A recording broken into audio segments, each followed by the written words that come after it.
అప్పుడు శివగురుడు ఇలా అంటున్నాడు, పెరుగు తేనె కనబడటం లేదు కానీ నెయ్యి ఎక్కువ అయినట్టుంది అని అన్నాడు.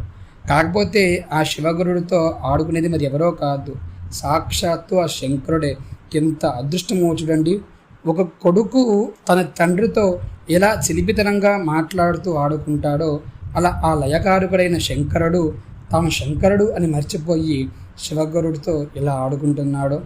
అప్పుడు ఆ బాలుడు ఇలా అంటున్నాడు, ఆ మాత్రం పాడాలిలే స్వామి, సర్లే అది సరే కానీ అయినా తమరు ఈ గట్టు మీద ముక్కు మూసుకొని దేనికోసం కూర్చున్నారు అని ఏమీ తెలియని వాడిలా ప్రశ్నించాడు ఆ బాలుడు.